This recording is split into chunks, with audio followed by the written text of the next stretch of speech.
Hello, friends. This is Dave Hurwitz, executive editor at ClassicsToday.com, here with reference recordings.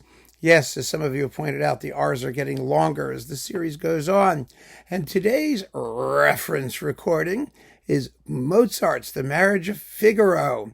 This is a very interesting choice discographically, and I'm rather happy with it because it allows me to sort of set the record straight on a little item of historical research, which some of you will find interesting. I have no doubt about it. So, which recording is it going to be? Is it going to be the Giulini, or is it going to be Kleiber on Decca? I mean, it has to be one or the other, right? So after much sort of meditating and cogitating and going back and looking at the discographic history of the recordings in question, I have made the selection. It's not my selection in the sense that it's just my opinion. It is the selection in the sense that it's the one that reflects the historical reality, the ultimate combination of excellence in performance, comparability to other versions out there, sales and marketing and promotion, the impact it had on the marketplace. And so the answer is Solti. And, you know, one of the things that confirmed me in this particular thought, this feeling, was the fact that so many of you immediately opted for this version.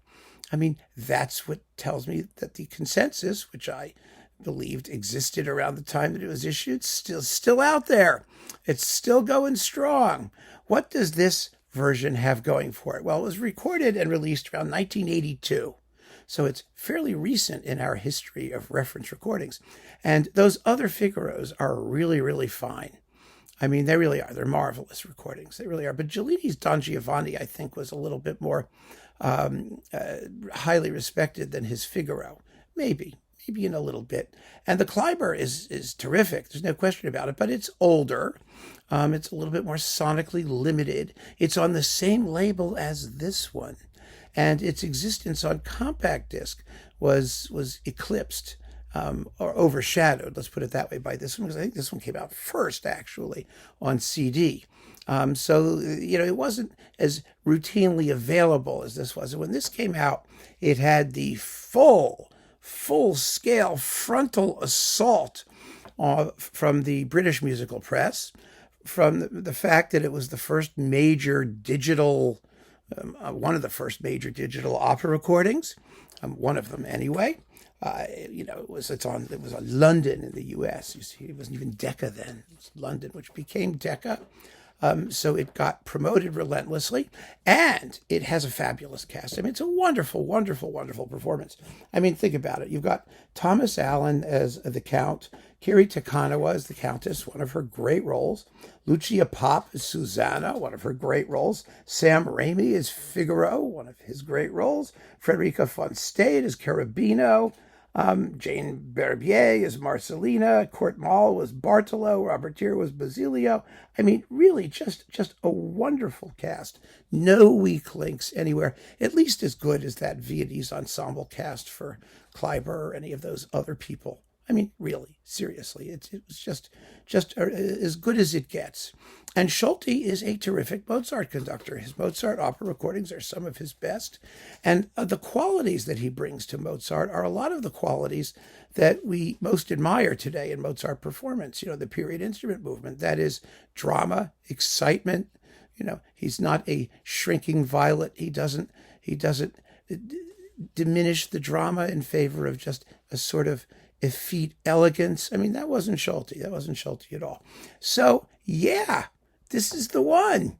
And it's modern and digital and all of those things. And so, I mean, obviously it doesn't eclipse those other recordings, but as a reference, the one to which the others will be compared, this is it. And it's remarkable that it was so quickly acknowledged as a milestone in modern Mozart performance, as it was. So there you have it. I mean, it's really very simple, and I'm very happy. But now I get to talk to you about what makes this so interesting to me, because this was the performance, not the performance, this was the opera that generated the enmity between Solti and the Chicago music critic Claudia Cassidy.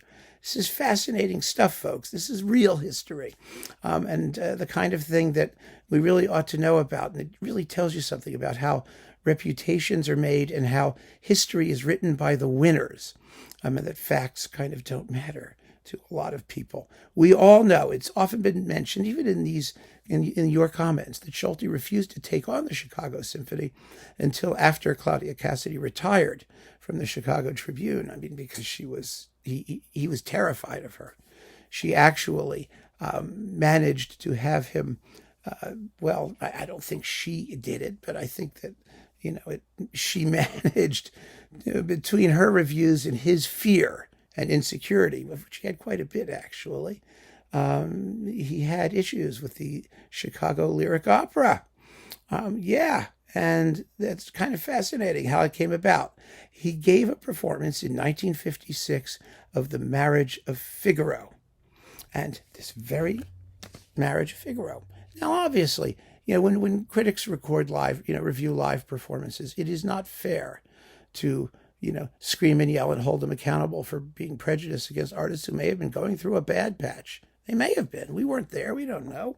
But the bottom line is, Solti tells it this way, and this is very interesting. I actually wrote a paper about this. This is how I know this, and I researched this. It was quite interesting for a scholarly symposium in Barcelona, which was really cool, actually, because it was in Barcelona, and it was fun to go to Barcelona. Anyway, here we go. You ready? Solti writes, quote, "I was very much in Miss Cassidy's favor, but she didn't like the Figaro I did," at Chicago Lyric Theater in 1956, and she wrote a classic sentence about me, which comes vividly to my memory. Quote, "During the Act Two ensemble, he smiled when he should have cut his throat instead," unquote. That was printed in the Chicago Tribune, if you can believe it, and that finished me at the Lyric, and I've never been back there since. That was Solti getting his revenge on Claudia Cassidy. The only thing is that Solti's memory was not quite true to the facts. It wasn't at all. Let's see what she really wrote in this review. She had actually been, just as a preface, she'd actually been very positive towards Solti, or positive generally towards him. She saw his magic flute in Europe. She said it was delightful. She had no issues with Solti. She just called him as she heard him. So anyway, here's what she really wrote. I love this. She wrote, quote, "Solti is usually a good man, though in no sense a great one. This time his Figaro was brisk and dry, in fact, almost brittle, especially in the curt piano accompaniments in recitative, and he lunged for strength as if he were wielding the broadsword, not the rapier. He smiled happily through ensembles so ragged it would have surprised me less to see him cut his throat, but he did have moments," unquote. That's what she wrote. It's a rather fair, balanced piece of writing, and she's quite specific about the cut his throat thing. She's talking about raggedness of ensemble, which, of course, Solti omits entirely in his recollection. He doesn't remember what she wrote at all, only the little cut his throat bit, which in his biography he used to try and get back at her, because for whatever reasons, he didn't return to the Chicago Lyric Opera. But that's the truth. That's what she wrote. And it's not what Solti says she wrote. I just think that that's fascinating. Anyway, it's neither here nor there, but it's an interesting tidbit. And it does show you how the reputations of these people, depend on, the recollections of others and not necessarily the reality of what happened at the time. Solti's Marriage of Figaro. It's the reference recording. So I guess he's having the last laugh. And I have no idea what Claudia Cassidy thought of it, although she was certainly around to have heard it. Maybe she actually did review it for the radio, for WFMT, where she had a radio program after she left the Tribune. Who knows? Maybe someone else does. It's a wonderful, wonderful performance and easily the reference. So keep on listening, friends. Thanks so much for joining me. Take care.